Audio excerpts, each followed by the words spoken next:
భాగం 8 ఇంద్రజిత్ సంహారం సీతా ధైర్యగాథ.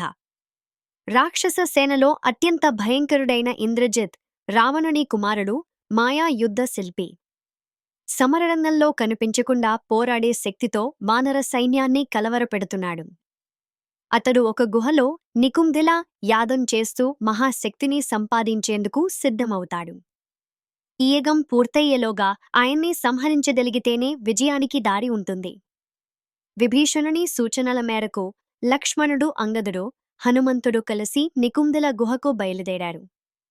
హనుమంతుడి శౌర్యంతో అక్కడ ఉన్న రక్షణ దళాన్ని ఓడించి లక్ష్మణుడు గుహలో ప్రవేశించాడు.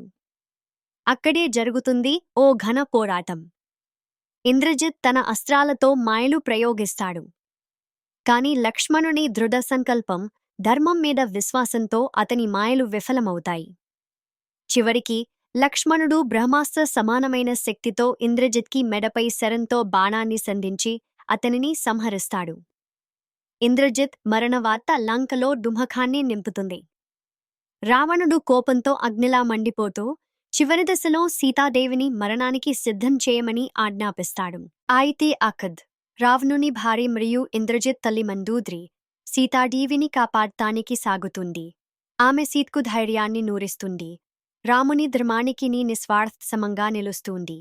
ఈ అంధకారాన్ని విడిసిపెట్టి రమణీయత్వంతవర్లు వెలుగును చిమ్ముతుంది అని చెబుతుంది. ఇక రాముడు సైన్యంతో ముందుకు సాగుతున్నాడు. అతని హృదయాన్ని నిందిప్దేస్తుంది లక్ష్మణుడు సీసిన అద్వితీయ కర్సి. కాని అసలైన శత్రువు ఇంకా ఎదురే ఉన్నాడు. రావణుడు శృంగారం ప్రవేశించబోతున్నాడు. ఈ సమయంలో ఓ శాంతి సందేశం ఎలంకాంగరంలోని ప్రజల్లో కొందరు విభీషణునితో కలిసి రాముని ధర్మంపై విశ్వాసాన్ని పెంచుతున్నారు.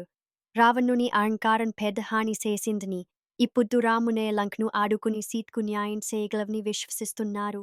యుద్ధం శివర్చ్లోకి ప్రవేశిస్తుంది. ధర్మానికి మధ్య శివరి దర్శనం సిద్ధమవుతుంది. రాక్షస సామ్రాజ్యం గన్లు ఎందూ లేని విధంగా కంపించబోతుంది.